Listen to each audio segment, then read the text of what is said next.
சொல்லில் விளையாடச் சொல்லித் தந்தவளே, சொல்லில் உனது புகழ் சொல்ல முடியலையே. அன்னை தமிழே முதல் வணக்கம். எத்திக்கும் புகழ் பரப்பும் தித்திக்கும் தென்தமிழ் பேரவையின் திகட்டாததொரு இந்த வேநீர் காலத்திலே அது இப்போது மழைக்காலமாக மாறி இருக்கின்றது. இருந்தாலும் இந்த வேநீர்கால சிறப்பு பட்டிமன்றம் இன்று நாம் தயார் செய்திருக்கக்கூடிய இந்த ஒரு பட்டிமன்றத்திலே இந்த நாளிலே நம்மிடையே மிக சிறப்பானதொரு தலைப்பிலே ஒரு பட்டிமன்றம் நிகழவிருக்கின்றது.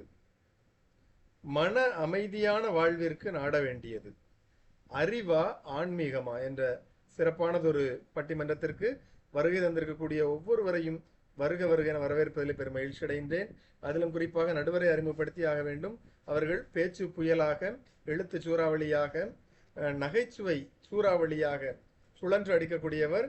மதுரையிலிருந்து நம்மிடையே இணைந்திருக்கக்கூடியவர் ஒரு மிகச்சிறந்த ஆசிரியர், ஒரு எழுத்தாளர், பேச்சாளர், சீர்மிகு சிந்தனையாளர், கவிஞர் காராப்பே நித்யாதேவி அம்மா அவர்கள். அவர்களை வருக வருக அன்போடு வரவேற்பதிலே பெரும் மகிழ்ச்சி அடைகின்றேன். மேலும் அறிவே என்ற தலைப்பில் பேசுவதற்காக இணைந்திருக்கக்கூடிய தேனியிலிருந்து சகோதரி மு தனலட்சுமி ஆசிரியர் அவர்கள், பெரிய புளியம்பட்டியிலிருந்து சகோதரர் சுஜி மாதேஸ் அவர்கள், பெங்களூரிலிருந்து கவிஞர் சி விவேகானந்தன் அவர்கள், ஒவ்வொருவரையும் அறிவே அணியில் உள்ள ஒவ்வொருவரையும் வருக வருக அன்போடு வரவேற்பதிலே பெரும் மகிழ்ச்சி அடைகின்றேன். அடுத்ததாக ஆன்மீகமே என்ற தலைப்பிலே வாதாடவிருக்கின்ற கோவையிலிருந்து அஞ்சல் தஞ்சைதாசன் ஐயா அவர்கள், சென்னை ஆவடியிலிருந்து கவிஞர் ராஜ சுலோச்சனா அவர்கள், ஈரோட்டிலிருந்து கவிஞர் வாசுகி பொன்னரசு அவர்கள். அவர்கள் ஒவ்வொருவரையும் வருக வருக அன்போடு வரவேற்பதிலே பெருமகிழ்ச்சி அடைந்தேன். மேலும் இன்று நம்மிடையே சிறப்பு விருந்தினராக நம்முடைய ஒவ்வொருவருடைய பேச்சையும் ரசிப்பதற்காக இணைந்திருக்கக்கூடிய அன்பு சகோதரர் முனைவர் பா கதிரவன் அவர்கள் காஞ்சிபுரத்திலிருந்து, அவர்களையும் வருக வருக அன்போடு வரவேற்று இந்த பட்டிமன்றத்தினை தொடர்ந்து எடுத்து செல்ல கவிஞர் காராப்பே நித்யாதேவி அம்மா அவர்கள் நடுவரை அன்போடு அழைக்கின்றேன். வாருங்கள் அம்மா, தொடர்ந்து எடுத்து செல்ல வேண்டுகிறோம். தென்தமிழ் பேரவை நடத்தி கொண்டிருக்கும் அழகான ஒரு இளவேநீர் பட்டிமன்றமாக இன்று 3வது பட்டிமன்ற நிகழ்வு தொடங்கவிருக்கின்றது. இதற்கு நடுவர் பொறுப்பினை தந்து அகமகிழ்ந்த ஐயா அவர்களுக்கு முதற்கண் என்னுடைய நன்றியை தெரிவித்து, இந்த அழகான மன அமைதிக்கு வாழ்வு எப்படி இருக்க வேண்டும், அதற்கு நாம் எதை நாடிக்கொண்டிருக்கின்றோம், அறிவையா அல்லது ஆன்மீகமா என்ற ஒரு நல்லதொரு தலையங்கத்தை எடுத்து செல்வதற்காக இன்று பேச்சாளர் பெருமக்கள் அனைவரும் என்னுடன் கைகோர்த்து இந்த பட்டிமன்றத்தை சிறப்பாக செவ்வனை நடத்தவிருக்கின்றோம். அறிவே என்ற அணியில் மு தனலட்சுமி அம்மையா, சுஜிமாதேஸ் சகோதரர் சி விவேகானந்தன் ஐயா, ஆன்மீகம் என்ற அணியில் அஞ்சல் தஞ்சைதாசன் அப்பா அவர்கள், ராஜசுலோசனா சகோதரி, வாசுகி பொன்னரசு அம்மையார் அனைவரும் சேர்ந்து இந்த பட்டிமன்றத்தை நடத்துவோம். மன அமைதி அதுக்கு என்னென்னலாம் நாம தேவை, அறிவை எடுத்துக்கொண்டு ஒரு அழகான சுற்றுலா செல்வதா, இல்ல ஆன்மீகமாக நாமெல்லாம் உட்கார்ந்து அமர்ந்து தியானம் செய்வதா என்றெல்லாம் பேச்சாளரின் அழகான பொற்கரங்கள் வாயிலாக தெரிவிக்கலாம். கதிரவன் இல்லாமல் இந்த உலகம் சுழலாது. அப்படிப்பட்ட கதிரவன் என்ற அழகான நற்பெயரை தாங்கி கொண்டிருக்கும் முனைவர் பி கதிரவன் ஐயா அவர்களை சிறப்பு விருந்தினராக இங்கு அழைத்து மற்ற அனைத்து பேச்சாளர்களையும் இந்த தென்தமிழ் டிவியை கண்டு கொண்டிருக்கும் அத்தனை ரசிக பெருமக்களையும் வருக வருக என வரவேற்று, இதோ உங்கள் முன் மன அமைதியான வாழ்விற்கு நாட வேண்டியது அறிவா ஆன்மீகமா. அன்னையுடன் வாழ்ந்த காலம் சிறிதாக இருந்தாலும் அன்னை தமிழுடன் வாழும் காலம் பெரிதாக எண்ணி அன்னை தமிழுக்கு என்னுடைய முன் வணக்கத்தை தெரிவித்து, இதோ அறிவே என்ற அணியில் 1வது நபராக தேனியிலிருந்து தேனீகள் வண்டுகள் பூக்களை தேன் எடுத்து செல்வது போல தேனி என்ற வட்டத்தில் இருந்து இணைந்து கொண்டிருக்கும் மு தனலட்சுமி அம்மையார், ஆசிரியர், கவிஞர், பேச்சாளர் என்று பல அடைமொழிகளுக்கு சொந்தக்காரராக இருக்கக்கூடியவர் இதோ களத்தில் இறங்குகிறார். அறிவே மன அமைதியான வாழ்விற்கு நாட வேண்டியது என்று முதல் அணியின் முதல் பேச்சாளராக இங்கு வருகிறார். வாருங்கள் அம்மா, உங்கள் அழகான உரையை தாருங்கள் அம்மா. மு தனலட்சுமி அம்மையார் வருக வருக. வணக்கம் அம்மா. என் அன்னை தமிழே, அருந்தமிழே, என் உயிர் மூச்சான உயிர் தமிழே, நீ வாழ்க, என்றென்றும் நீர் வாழ்க. காட்டுவீர்களா? வணக்கம் அம்மா. தென்தமிழில் உள்ள ஆசிரிய பெருமக்களுக்கும் என் இனிய உறவுகளுக்கும் என் நெஞ்சார்ந்த முதற்கண் வணக்கத்தை தெரிவித்துக் கொண்டு, அழகான தலைப்பிலேயே அழகாக உள்ளது. மன அமைதியான வாழ்விற்கு நாட வேண்டியது அறிவா ஆன்மீகமா? அழகானது. நல்ல பேரை வாங்க வேண்டும் பிள்ளைகளே, நம் நாடு என்னும் தோட்டத்திலே நாளை மலரும் முல்லைகளே. நல்ல பேரை வாங்க வேண்டும் பிள்ளைகளே, பாலூட்டும் அன்னை அவள் நடமாடும் தெய்வம், அறிவூட்டும் தந்தை நேர் வழிகாட்டும் செல்வம். அதாவது இந்த பாடல்லேயும் குழந்தைக்கு அறிவுரை சொல்றாங்க. அதாவது அன்னை அன்புனா அன்னையாகவும், அறிவு தந்தையை தானே குறிக்கிறதுக்கும். அது மட்டும் இல்லம்மா, படித்ததினால் அறிவு பெற்றோர் 1000 உண்டு, பாடம் படிக்காத மேதைகளும் பாரினில் உண்டு. அப்ப பாருங்க, படித்ததினால் அறிவு தான் முதல்ல வருது. அப்ப நீங்க இதுல இருந்தே தெரிஞ்சுக்கலாம், அறிவுக்கு அடுத்தபடியாக தான் ஆன்மீகமே தான் வருதுன்றது.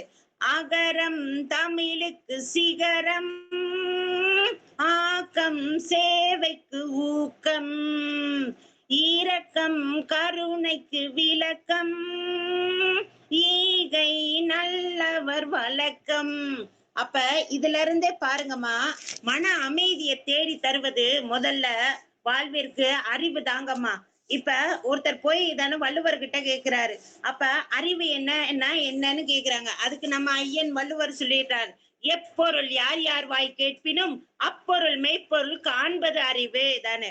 அப்ப ஒரு செய்தியை ஒருத்தர்கிட்ட நம்ம போய் கூறணும்னா அதற்கு முதல்ல அறிவு தான் என்பது முதல்ல விளக்கணும் அம்மா.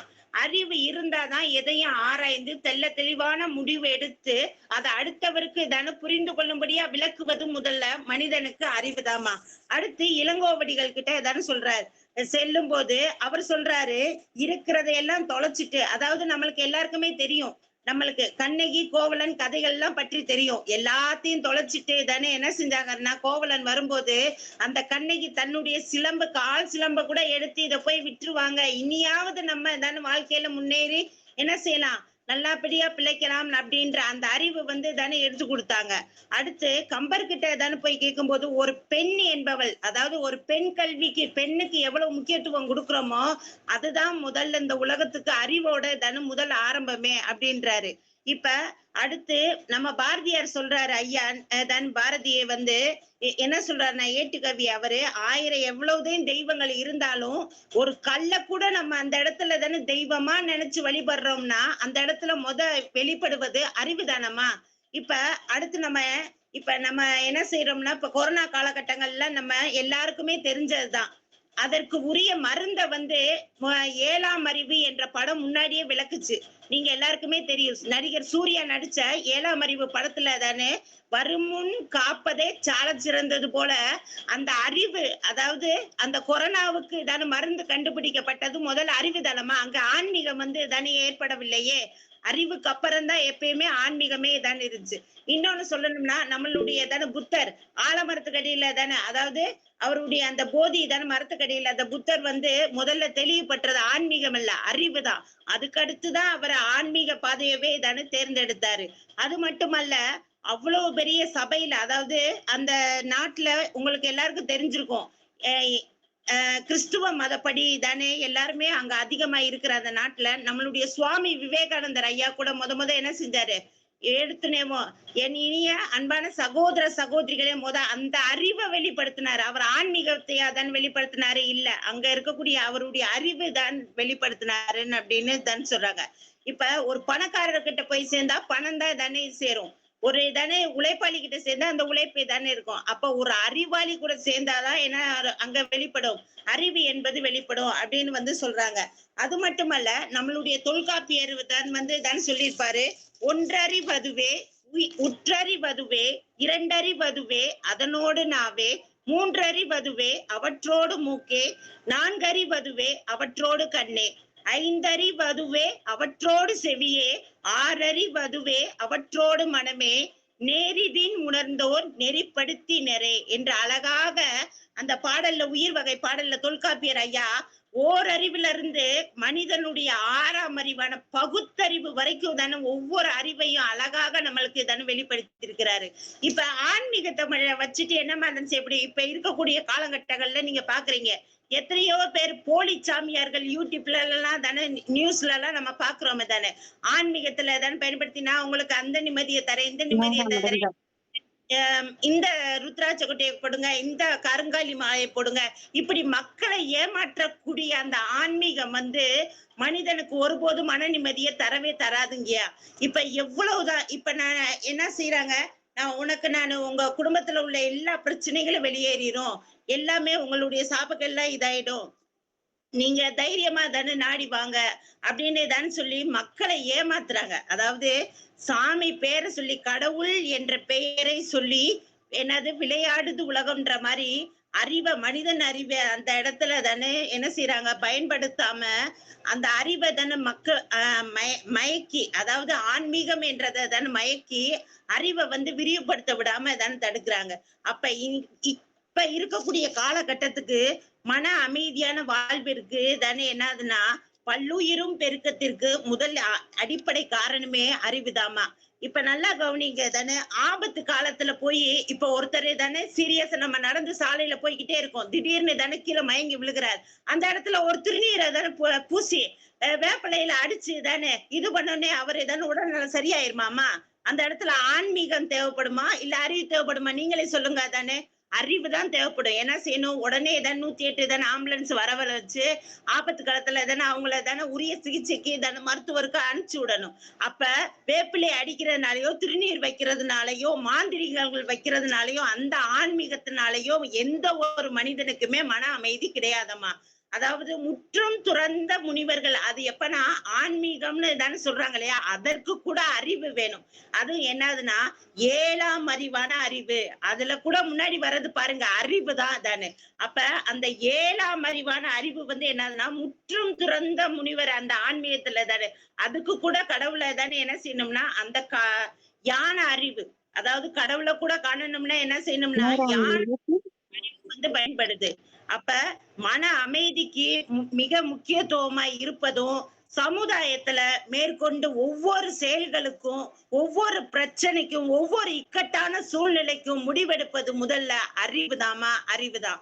அறிவு ஒரு மனிதனுக்கு எல்லா வித இக்கட்டான காலகட்டத்துல மட்டுமல்ல, எந்த ஒரு குழப்பமா இருந்தாலும் கூட, ஒரு மனிதன் தீய வழிக்கு போனாலும் கூட அந்த மனிதனை நல்வழி திருப்தி ஏற்படுத்துவதற்கும் அந்த இடத்துல அறிவுதாமா தானே முக்கியமா இருக்குது. ஆன்மீகம் எப்படிமா மன அமைதியை தரும்? அதாவது கல்யாணமே முடிக்காம எந்ததுமே தானே சமூகத்துல யாரு கூடயும் பேசாம எது இல்லாம வெறும் யானியா இருந்தா தான் என்ன செய்ய முடியும், ஆன்மீகத்துல தானே போகும். அது மட்டும் இல்லாம இப்ப நீங்க பாக்குறீங்க எவ்வளவோ போலி சாமியார்கள் மக்களை ஏமாத்தி அதாவது மனிதனுடைய அறிவை சிதைக்கிறாங்க தானே. இக்காலகட்டத்துல போலி ஆன்மீகம்ன்றது இறைவனோடு கலந்து, அதாவது உண்மையான தானே உருவம் இல்லாத இறைவன் என்பவன் உருவமே இல்லாத மனச்சாட்சின்னு சொல்லியிருக்காங்க. நல்லவர்க்கெல்லாம் சாட்சிகள் 2, ஒன்று மனசாட்சி, ஒன்று தெய்வத்தின் சாட்சியம்மா. நம்பிக்கை வைத்து கல்லையும் பார்த்தால் தெய்வத்தின் சாட்சியம்மா. அம்மா 10 நிமிடங்கள் ஆயிடும் மேம். சரிங்க, அந்த முடிச்சுக்கிறீங்க. சரிங்க, சரி. அப்ப மனிதனுடைய ஒரு நம்பிக்கை, அந்த அறிவு இப்போ ஒரு கல்லுன்னு இருக்கும், நம்ம போற வழியில அந்த கல்லை தான் தெய்வமா வெளிப்பட்டோம்னா அந்த இடத்துல என்னதான் தான் தோன்றும், அறிவுதாமா தோன்றும். எனவே ஒரு மனிதனுக்கு 7ஆம் அறிவானதான் கடைசி ஆன்மீகம்ன்றது. அப்ப அந்த ஓரறிவுல இருந்து 6 அறிவு வரைக்கும் தானே முதல்ல வெளிப்படுவது அந்த அறிவு தாமா. அறிவு அதாவது ஆபத்து காலத்துல அறிவு என்பது நம்மளுக்கு ஒரு காக்கக்கூடிய ஒரு பாதுகாப்பான கருவி, ஒரு பட்டயம் அப்படின்றது. அதனாலதான் நம்மள பகுத்தறிவு அப்படின்னு கடவுள் நம்மளுக்கு 6ஆம் அறிவான பகுத்தறிவை தானே கொடுத்தாரு.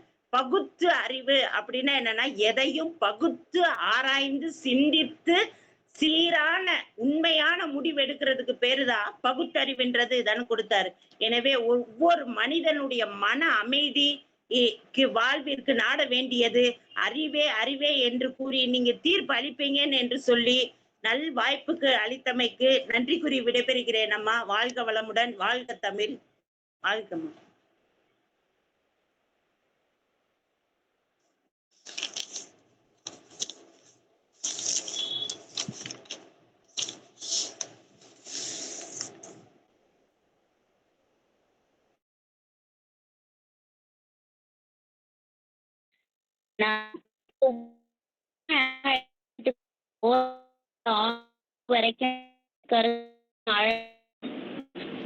மகளே சரியா கேட்கல பாருங்க. சரியா கேட்கல கட்டாக்குது. மன அமைதி வேணுமா என்னன்னு சொல்லிட்டு பாருங்க அப்படின்னு அவ்வளவு அழகா தனலட்சுமி அம்மையார் கொடுத்திருக்காங்க.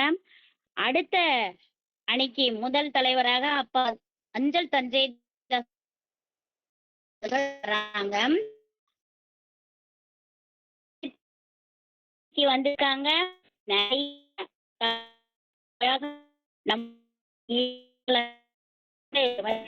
மகளே சரியா கேட்கல கட்டாகுது.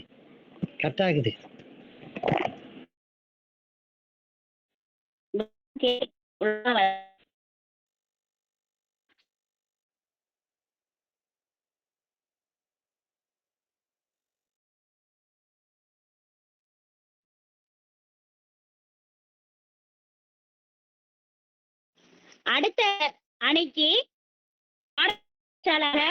ஆன்மீகமே என்ற தலைப்பிற்கு அஞ்சல் தஞ்சைதாசன் ஐயா அப்பா அவர்களை அன்புடன் அழைக்கின்றேன். வாருங்கள் அப்பா.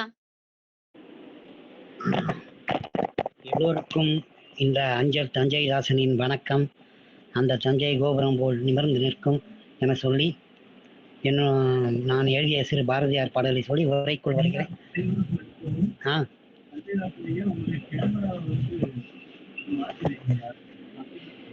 புரிய வச்சுட்டீங்களா? சரி சரி. அதாவது வெண்மகுடம் கொண்டது உன் தலை அலங்காரம், உனக்கு வெண்பா பாட வந்தது எனக்கு விச்சாரம், எழுதுவதற்கு உனக்கு தொழிலன்றாய், என்னை எழுத்துக்கின்றேன் வீட்டந்தாய், வாழ்க பாரதி வாழ்க பாரதம், வாழ்க பாரதம் வாழ்க பாரதம். அருமையான ஒரு தலைப்பு. அதாவது வாழ்விற்கு சிறந்தது அமைதியான வாழ்வுக்கு சிறந்தது ஆன்மீகமா அறிவா அப்படின்னு கேட்டிருக்காங்க. அறிவு பயன்படுத்தலாம், ஆனால் ஆன்மீகம் நம்மளுக்கு எப்பவுமே கூடயே இருக்கும். காலையில் ஏஞ்சவுடனே அறிவை யோசனை பண்ணல, ஏந்தோடனே அப்பா இறைவா இன்னைய பொழுது காப்பாற்றிட்ட, நல்லபடியாக பொழுதை நடத்து செய் அப்படி தான் சொல்கிறோமே தவிர அறிவை அறிவே எனக்கு நல்லா இதை கொடு அதை கொடுன்னு நம்ம கேட்டு வேண்டிக்கல. நம்ம எழுந்த உடனே ஆண்டவனை தான் வேண்டுறோம். அப்போ நம்ம ஆன்மீகத்தை அமைதியை நாடுறதுக்கு ஆன்மீகத்தை நாடுறோம். அப்புறம் சகோதரி சொன்னாங்க 108 அறிவை பயன்படுத்தி 108 கூப்பிடுங்க.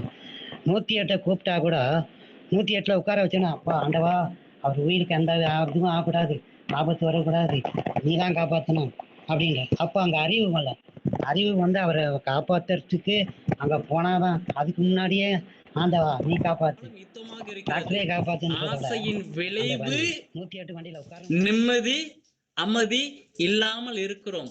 உறக்கத்தில் கூட கனவு தொல்லை. மன அமைதி எங்கே இருக்கிறது? ஆன்மீகத்துக்கு சென்றால் இருக்குமா, இல்ல இந்த மண்ணுலகத்தை விட்டு வெளியில் சென்றால் இருக்குமா? எங்கும் இல்லை, உள்ளத்தில் தான் மன அமைதி இருக்கிறது. மன அமைதி வேண்டும் என்றால் 24 மணி நேரம் மன அமைதி கிடைக்காது. சற்று நேரம் கிடைத்தால் போதும், அப்பா எனக்கு நிம்மதி, கொஞ்ச நேரம் அமைதியா இருந்தா போதும். அத்தனை பேருமே ஆசைப்பட்டது அந்த மன அமைதி. எதுலுமே போதும், எனக்கு இதுவே போதும், இருக்கிறத வைத்துக்கொண்டு நான் இழைப்பை நடத்துகிறேன், போதுண்டா அப்ப சாமி, போதுண்டா அம்மா, போதுண்டா அப்பா, எனக்கு இதுதான் சொல்லுவாங்க. போதும்னு சொல்லிட்டா அங்கே நிச்சயமாக தொடங்குவது அமைதி, மன அமைதி. இன்னும் எனக்கு வேணும், கார் வேணும், கப்பல் வேணும், பிளைட் வேணும், நாளைக்கு இங்க போகணும் அங்க போனோம்னா எந்த கடவுளும் கும்பிட்டாலும், எந்த கோயிலுக்கு போனாலும், எந்த மசூதிக்கு போனாலும் பிரபஞ்சத்துல ஒரு சக்தி இருக்கிறது, அது எந்த மாற்றம் கிடையாது. நான் இந்த கோயிலுக்கு நான் போறோம், கடவுளுக்குறாருன்னு சொல்லிட்டு அந்த கடவுள்கிட்ட போனோம், அங்க போனோம் அப்படின்னா சிந்தனை வேணும், அறிவு வேணும். கோயிலுக்கு நாளைக்கு காலையில் 9 மணிக்கு போனோம், பேசுறேன் ஏன் மூளை சிந்தனை. முதல்ல சிந்தனை உள்ளம், அதுக்கப்புறம் தான் உலகம். மன அமைதிய உள்ளத்தோட தான் இருக்குங்க. நம்ம பேசக்கூடிய வார்த்தைகள், செயல்கள், எண்ணங்கள், சிந்தனைகள், கற்பனைகள், யோசனைகள், செயல்பாடுகள் எதுவாக இருந்தாலும் தவறாக இல்லாமல் சரியாக இருந்தால் அங்கே நிச்சயம் மன அமைதி கிடைத்தே தீரும். ஆசை இருக்க வேண்டும், பேராசை இருக்கக்கூடாது. பேராசை இருந்தால் மன அமைதி விலகிவிடும். கோபம், வெறுப்பு, பிடிவாதம், விட்டு கொடுக்கிறது இல்லாம இருந்தால் அங்கே மன அமைதி என்பது இருக்காது. இதெல்லாம் வைத்து கொண்டு நான் ஆன்மீகத்துக்கு நான் செல்ல வேண்டும், எனக்கு கடவுளை பார்த்துக்குவாரு, கடவுள் எனக்கு மன அமைதி கொடுப்பாரு, நான் நினைச்சதெல்லாம் கொடுப்பாருன்னா 100% கொடுக்க மாட்டாரு. எந்த கடவுளும் மன அமைதியோட இருக்கு இதுக்கு சினிமா மாதிரி அள்ளி கொடுத்துட மாட்டாருங்க. அங்க ஆன்மீகத்துக்கு போனாலையும் அங்க மன அமைதி வேணுமானா இங்க மனசு முதல்ல சரியா இருக்கணும். நம்ம எங்கனாலும் போலாம், மனசு சரியா இருந்தா நிச்சயமா என்ன பொறுத்த வரதுக்கு மனம், அந்த உள்ளம், அந்த எண்ணம், அந்த உதிக வடிவமே இல்லாத அந்த உள்ளம் சரியாக இருந்தால் போதும் என்ற மனப்பக்குவம் இருந்தால், பண்புகள் இருந்தால் நிச்சயமாக மன அமைதி இருக்கும். அதை விட்டு போட்டு என்னதான் தாயங்கட்டினாலையும், என்னதான் கோயிலுக்கு போனாலையும், என்னதான் இது குத்தினாலும் குறைகள் எதுவும் கூறவில்லை. கடவுள் இருக்கிறார், பிரபஞ்சத்தில் ஒரு சக்தி இருக்கிறது, நான் ஏற்றுக்கொள்கிறேன், மறுப்பு தெரிவிக்க மாட்டோம். ஆனால் உள்ளத்தை விட்டு போட்டு உலகத்தில் தேடினால் உலகம் போற அமைதி எங்க இருக்கு, நிம்மதி எங்க இருக்குன்னு உலகம் போற தேடினா கிடைக்காது. முதல்ல உள்ளம் சரியாக வைத்து கொண்டால், ஒவ்வொரு நாளும் ஒவ்வொரு மணி நேரம் வைத்து கொண்டால் நிச்சயமாக மன அமைதி கிடைக்கும். மன அமைதி கிடைக்க வேண்டுமென்றால் எது தேவை எது தேவையில்லை என்று பிரித்து பார்க்கக்கூடிய மனப்போக்கும், அந்த சிந்திக்கக்கூடிய தன்மை, அந்த அறிவை பயன்படுத்தி கொண்டால் மன அமைதி கிடைக்கும் என்று சுருக்கமாக கூறி வாய்ப்பு கொடுத்த அத்தனை நெஞ்சங்களுக்கும் நெஞ்சார்ந்த நன்றிகள், நன்றிகள், நன்றிகள். அவராக பேசியிருந்தால் மன்னிக்குவோம். நன்றி. சரியாவே பேசினீர்கள். யதார்த்தமாக உங்களுடைய அணிக்கு பதார்த்தமாக அழகா உள்ளத்துல இருக்கக்கூடிய அமைதியை தேடுங்க ஐயா. உள்ளத்தில் உள்ளதையா இறைவன் போதும்ன்ற வார்த்தையில நெருங்கி விடுங்க. என்ன செயல் சொல்லுன்னு சொல்லி அழகா இருங்க. என்னமோ தாயத்துன்றீங்க, வேலுன்றீங்க, என்ன சொல்றீங்கன்னே புரியலையே. அடுத்து வர்றவங்க என்ன செய்ய போறாங்கன்னு தெரியல. இப்படிலாம் பேசிவிட்டீங்களே, கடல் கணக்கு தெரியாதவங்களே. பாருங்க என்ன நடக்குதுன்னு. அறிவா பேசிருக்கீங்க, அங்க ஆன்மீகமா கிளம்பி வந்துட்டு இருக்காங்க. மாற்றணியினர் என்ன பண்றாங்கன்னு பாப்போமே. அவங்க ஊரு என்ன அப்படின்னா ஆவடி. இதான் வரப்போறாங்க சாவடின்னு உங்களை பார்க்க. திருவள்ளூர்ல இருக்கக்கூடிய வசிக்கக்கூடிய ஆசிரியர், கவிஞர், பன்முக வித்தகரான திருமதி அம்மா ராஜசுலட்சண அம்மையாரத்தான் நாங்க அழைக்க போறோம். வாங்கம்மா, நீங்களும் ஒரு ஆசிரியர் பாடத்தை நடத்தி விடுங்க. ஆன்மீகம் தாங்க மன அமைதிக்கு வாழ்வுக்கு நாட வேண்டியது. புரிஞ்சுக்கங்க. உங்களுக்கான நேரம் தொடக்கம். தென்தமிழ் பேரவைக்கும் என் தமிழ் அன்னைக்கும் என்னுடைய அகம் கழித்த வணக்கங்களை தெரிவித்துக் கொள்கின்றேன். மன அமைதியான வாழ்விற்கு நாட வேண்டியது அறிவா ஆன்மீகமா? ஆன்மீகமே. மன அமைதி என்று அழகாக கூறிவிட்டீர்கள். வாழ்க்கை என்பது ஒரு தெளிந்த நீரோடை. அதுல ஒரு சிறு கல்ல இருந்தாலும் அந்நீர் சலனம் வரும், அப்படியே அலையா செல்லும். அந்த மாதிரி இப்ப நம்ம பயணிக்கிற வாழ்க்கையில ஒவ்வொரு நாளுமே ஒவ்வொரு படிப்பினையே நமக்கு கற்றுத்தருது. நம்ம வாழ்க்கையில அனுதினமும் சந்திக்கிற நபர்கள் தொடங்கி நாம் ஏறடிக்கிற விடயங்கள் அனைத்தும் சற்று கடினத்தை நோக்கிதான் பயணிக்குது. கொரோனா நோயின்னு ஒரு பயங்கரம் நம்மள வாழ்க்கையே புரட்டி போட்டுச்சு. அந்த நேரத்துல நமக்கு அறிவாமா துணை புரிஞ்சது அங்க ஆன்மீகம், கடவுள் நம்பிக்கை. எத்தனை பேர் எத்தனை ஆலயத்துல போய், எத்தனை மசூதியில போய், எத்தனை இந்து கோயில்கள்ல போய் வழிபாடு நடத்தினாங்க. அப்ப அந்த இடத்துல யார் காப்பாத்தினா? ஆன்மீக நம்பிக்கை. சுனாமி, கஜா புயல், வர்தா புயல் வாழ்க்கையே வாழி சுருட்டி போடுது. சொந்த பந்தத்துல ஒரு விபத்துல அந்த சொந்தங்களை இழந்து விட்டு வாழ்க்கை வாழ்றதுக்கே நமக்கு முடியல.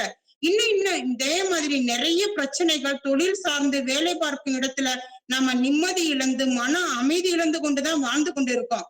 அந்த ஒருவித மன அழுத்தம், மன வெளிச்சி, மன போராட்டங்கள் அனைத்திற்கும் உற்ற துணையாக இருப்பது நமக்கு ஆன்மீகம் தான்.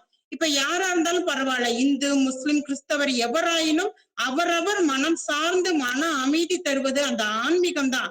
ஆன்மீகம் என்கிறது அவங்க மத நம்பிக்கையை சார்ந்தது. ஒரு மனிதன் இருக்கிறான், அவனுடைய நோக்கத்தையும் சரி இயல்பையும் இலக்கையும் அடைய செய்கிறது அங்க ஆன்மீகம் தான். ஐம்புலன்களையும் அடக்கியால நாமளே நெறிப்படுத்துறது. நம்ம தவறான பாதையில செல்லும் பொழுது நம்ம வழி நடத்துறது அந்த ஆன்மீகம் தான். ஒரு குறிப்பிட்ட வழி, நம்முடைய மனசாட்சியே நம்ம ஒரு கடிவாளம் விட்டு சாட்டை அடி கொடுத்து நன்மையான பாதைக்கு நம்மளை இட்டு செல்லும். நம் வீட்டு தோட்டம் போன்றது. ஒரு நல்ல ஒரு மண்ணை போட்டு அந்த செடியை நட்டு சூரிய வெளிச்சம் எல்லாம் கொடுத்து அதுக்கு தண்ணீர் ஊட்டினாதான் அந்த தோட்டத்துல அது மலரா மலர்ந்து பலன் கொடுக்கும். அது மாதிரி நம் உடல், மனம், உணர்ச்சிகள், ஆற்றல்கள் எல்லாம் ஒரு குறிப்பிட்ட அளவிலான முதிர்ச்சிக்கு வழிவிட செய்யறதுதான் பகுத்தறிவு. அந்த பகுத்தறிவுங்கிறது முதிர்ச்சி அடைவது. பகுத்தறிவு முதிர்ச்சி அடையும் போதுதான் அது எல்லாவற்றையும் முற்றிலும் மாறுபட்ட கோணத்துல பாக்குது. என்னுடைய வாழ்க்கை அமைதியான ஒரு கோணத்துல சென்றுகிட்டு இருக்கு. திடீர்னு எதிர்பாராத விதமா நான் ஒரு துன்ப கடல்ல விழுந்து விடுறேன். எனக்கு எல்லோரும் உற்ற துணையா தான் இருக்கிறாங்க. இருந்த போதிலும் அந்த இடத்துல எனக்கு மன அமைதியை தருவது ஆன்மீகமே. நான் ஒரு கிறிஸ்தவள். அப்ப எனக்கு வேதம் சார்ந்து என் கிருபையே உனக்கு போதும், அந்த ஒரு வார்த்தை எனக்கு போதும். நீ நீர் பாய்ச்சலான தோட்டத்தை போலவும் வற்றாத நீர் ஊற்றை போலவும் இருப்பாய். என்னுடைய வசனம் என்னை ஆற்றி தேற்றும். பயப்படாதே, கலங்காதே, நான் உன் தேவன், நான் உன்னுடனே கூட இருக்கிறேன். பயப்படாதே, உன்னை மீட்டு கொண்டேன், உன்னை பேர் சொல்லி அழைத்தேன், நீ என்னுடைய. இப்படி எனக்கு கிறிஸ்தினால நான் வசனங்களை சொல்றேன். நோய் வந்துச்சா உடனே எனக்கு கடவுள் சொல்ற பலம், வாதை உன் கூடாரத்தை அணுகாது. இதை முடிச்சிடுறேங்கம்மா. இந்த வசனம் எல்லாம் என்னை ஆத்தி தேக்குது. நான் உனக்கு முன்னே போய் கோணலானவர்களை செவ்வையாக்குவேன். இந்துக்களுக்கு கந்த சஷ்டி கவசம், முஸ்லிம்களுக்கு அவங்க மதம் சார்ந்த பாடல்கள். இப்படி மன அமைதி, கடவுள் பக்தி தவிர நமக்கு வேற எதுவும் தராது. சாந்தி, சமாதானம், ஒரு விழுந்த இடத்துல இருந்து எழுவதற்கான திட நம்பிக்கை தருவது ஆன்மீகமே. தியானம் செய்தாலே நம்மளுடைய மன அமைதியாகும். அலையும் மனதை ஒருமுகப்படுத்துவது தியானம். தியானம் செய்தால்தான் நமக்கு மன அமைதி கிடைக்கும், படபடப்பு குறையும், நினைவாற்றல் அதிகரிக்கும், நல்ல தூக்கத்தை ஏற்படுத்தும், வேலை செய்யற அந்த அறிவார்ந்த ஆற்றலே அதிகரிக்கும். அந்த அறிவுங்கிற ஆற்றல் அங்க எழுவதற்கே நமக்கு தியானம் செய்யணும். அந்த தியானத்தை தருவது இந்த ஆன்மீகம் தான். சுற்றுலா தலங்களுக்கு நம்ம செல்றோம், அங்க நமக்கு மன நிம்மதி கிடைக்குது.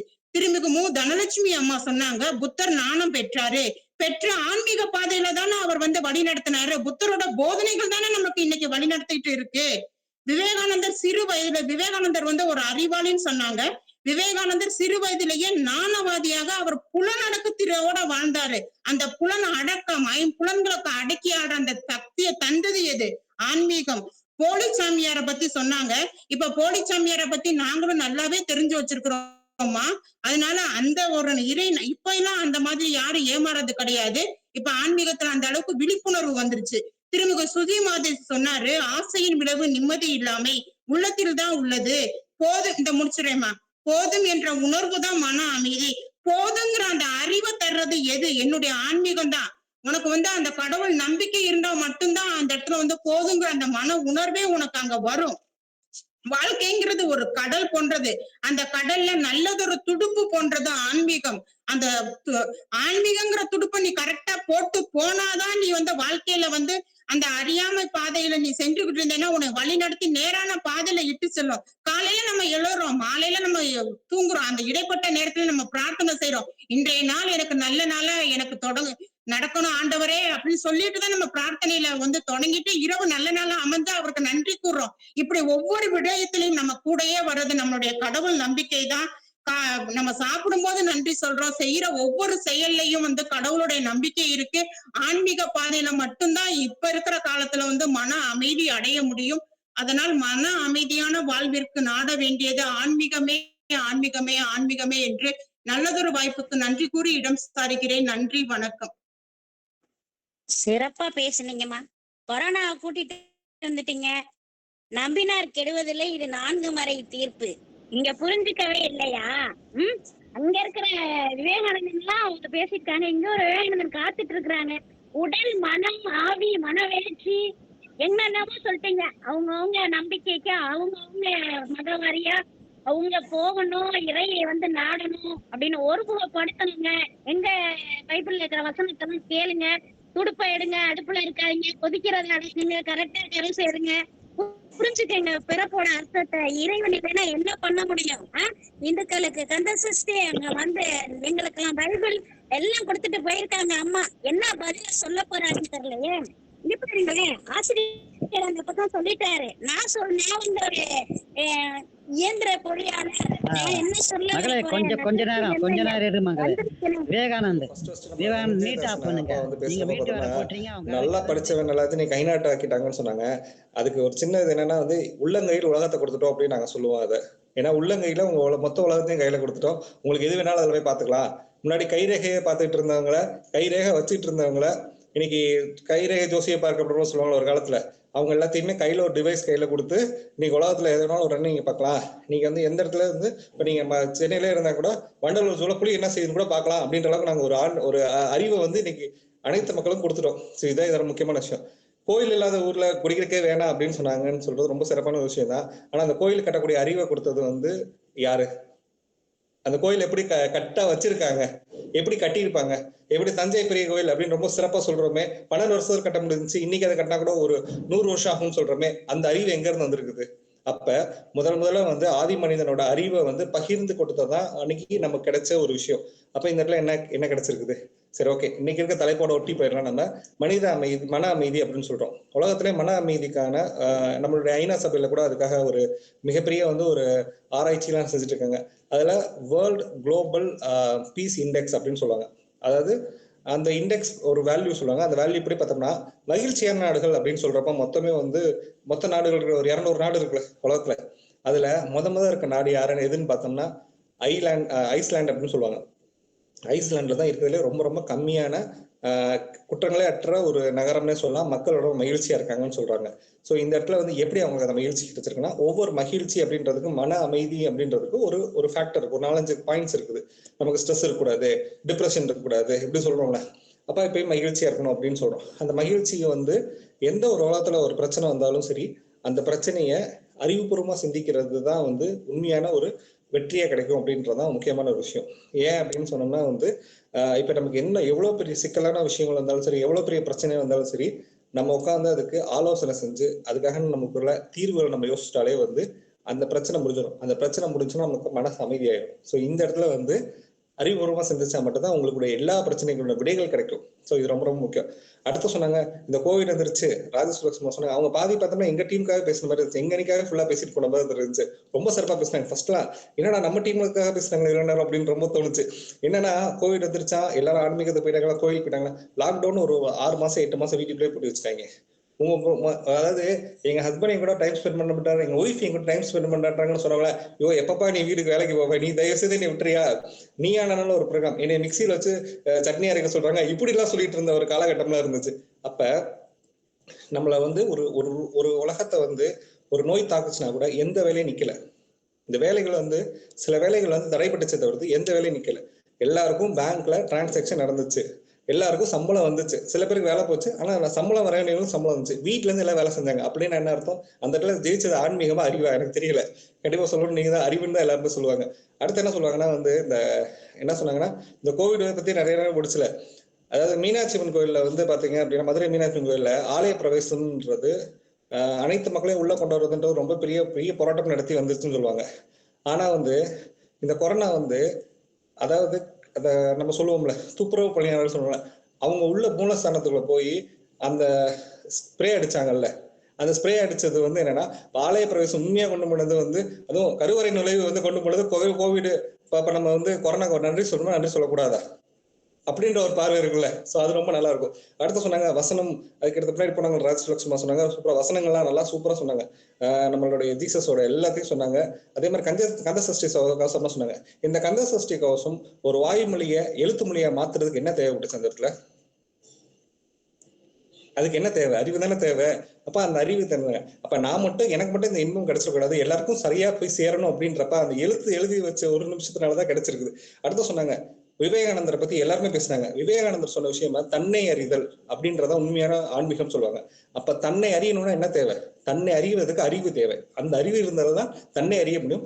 தன்னை அறிந்தால் மட்டும்தான் வந்து உலகத்துக்கு தான் யாருன்னே சொல்ல முடியும். உன்னை அறிந்தால் நீ உன்னை அறிந்தால் உலகத்தில் போராடலாம், உயர்ந்தாலும் தாழ்ந்தாலும் தலை வணங்காமல் நீ வாழலாம் அப்படின்னு சொல்ற நம்ம எம்ஜிஆரோட பாட்டோட சொல்லலாம். இந்த துருப்பு வாழ்க்கைன்றது ஒரு கப்பல்ல போற மாதிரி துருப்பு வச்சு போறாங்களே, இந்த கப்பல் செய்யறதுக்கு துருப்பு செய்யறது அறிவு கண்டிப்பா தேவைங்க.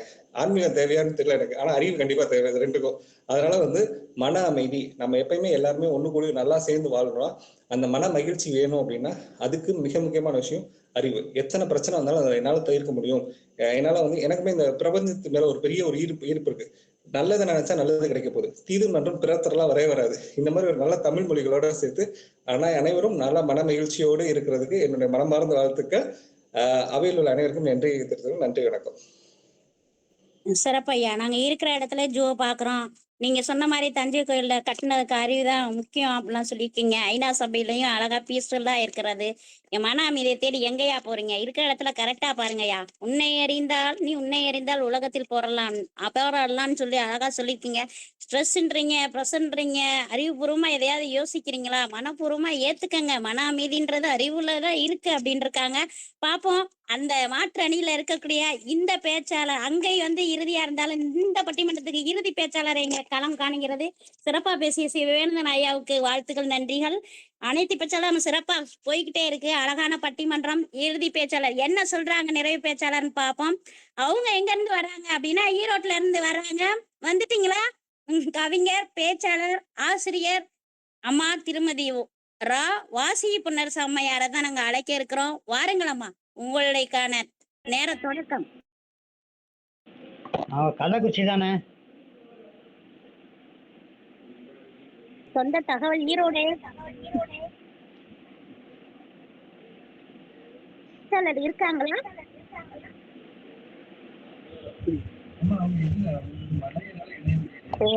இருக்கிற பேச்சாளர் பேசுவாங்களா? கதிரவன் ஐயா பேசுறாங்களா? சிவகணி அம்மையார் பேசுறாங்களா? ஆன்மீகம் அப்படின்றத பேசணும். ஐயா நீங்க மியூட் பண்ணிக்கங்கப்பா.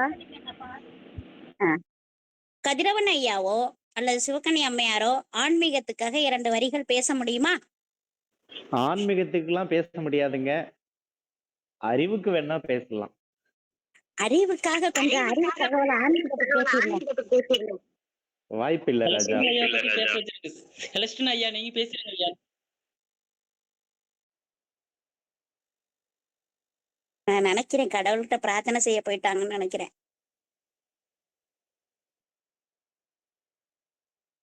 பிரார்த்தனை செஞ்சா பட்டிமன்றத்துல எப்படி? வாருங்கள் ஐயா. தென்தமிழ் பேரவையின் நிறுவனர் செலஸ்டின் மகிமராஜ் ஐயா, ஆசிரியர், கவிஞர், அழகான ஒரு தளத்தை நிறுவி அழகான ஒரு பல நிகழ்வுகளை நடத்தி அத்தனை திறமைகளையும் இங்கு இந்த தமிழ்நாட்டிற்கு வெளியே கொண்டு வந்து கொண்டிருக்கிறார். தென்தமிழ் டிவியில் புத்தக நூல் மதிப்பை செய்து கொண்டிருக்கும் அந்த நண்பர் தூத்துக்குடியைச் சேர்ந்தவர். இதோ வேம்பார் என்ற இடத்திலிருந்து பேச்சாளராக களமிறங்குகிறார். மன அமைதியான வாழ்விற்கு நாட வேண்டியது ஆன்மீகமே என்ற அணிக்கு நிறைவு பேச்சாளராக களமிறக்கிறோம். வாருங்களையா, உங்களுக்கான நேர தொடக்கம். ஆன்றோர் சூழ்ந்த அவைக்கு என்னுடைய இனிய மாலை வணக்கத்தினை தெரிவிப்பதிலே பெரும் மகிழ்ச்சி அடைகின்றேன். மிக சிறப்பானதொரு தலைப்பு. ஆனால் இந்த தலைப்பிலே மன அமைதியான வாழ்விற்கு நாட வேண்டியது, இதற்கு அறிவுதான் என்று பேசுபவர்களை நினைத்தால்தான் சற்று வியப்பாகவும் விந்தையாகவும் இருக்கின்றது.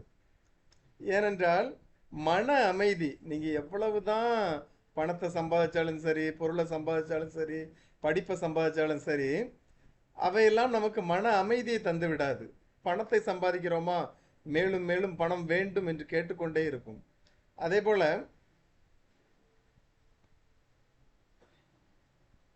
போல நாம் அறிவை சம்பாதிக்க அறிவை தேடுகின்றோமா, அதுவும் இன்னும் இன்னும் இன்னும் என்று கல்வி கரையில என்று சொல்லிவிடுகின்றார்கள். அது ஏட்டுக்கல்வியாக இருந்தாலும் சரி அல்லது அனுபவ கல்வியாக இருந்தாலும் சரி, கல்வி கரையில என்று சொல்லிவிடுகிறார்கள். அப்போ அந்த ரெண்டு விஷயத்துல நமக்கு மன அமைதி கிடைப்பதற்கு வாய்ப்பே கிடையாது. ஆகவே இன்னொரு பக்கம் மன அமைதி வேண்டும் என்றால், இப்போ ஒரு மருத்துவரிடம் போகிறோம். மருத்துவர் அவரால் முடிஞ்ச எல்லா முயற்சிகளும் செய்வார். செய்து முடிச்சுட்டு கடைசியில் என்ன சொல்லுவார்? எல்லாம் அவன் செயல்னு சொல்லுவார். அப்போ இந்த மருத்துவமோ அல்லது வேறு எந்த ஒரு விஷயமாக இருந்தாலும் சரி, இறுதி கட்டம் என்பது இறைவனை நோக்கியதாகத்தான் இருக்கும். அந்த இறைவனால் மட்டுமே, ஆன்மீக வழியில் மட்டுமே நாம் அமைதியை தேட முடியும். அதனால்தான் ஒவ்வொரு சமயங்களுமே மன அமைதிக்கு நாம் நாட வேண்டியது அறிவா ஆன்மீகமா என்ற பட்டிமன்றத்தில் பேசிய அத்தனை பேச்சாளர்களும் சிறப்பாக பேசினாங்க. நம்ம இன்னைக்கு மனிதனாக பிறந்தவன் பகுத்தறிவு படைத்தவன் சொல்கிறோம். அந்த பகுத்தறிவு படைத்தவன் நிச்சயமாக இந்த பிறப்புக்கு தேவையான அந்த ஆன்மீகத்தையும் நம்ம கண்டிப்பாக வழி நடத்தினா தான் நம்மளுடைய பிறப்பு பூர்த்தி அடையுன்றதை தெரிஞ்சுக்கோங்க. அதனால் அறிவோடு சேர்ந்த ஆன்மீகம் அப்படின்றது மன அமைதிக்கு நாம் நாட வேண்டியது என்ற தீர்ப்பை முத்தாய்ப்பாக வைத்து இந்த நல்ல நிகழ்வை நான் நிறைவு செய்கின்றேன். நன்றி, வணக்கம்.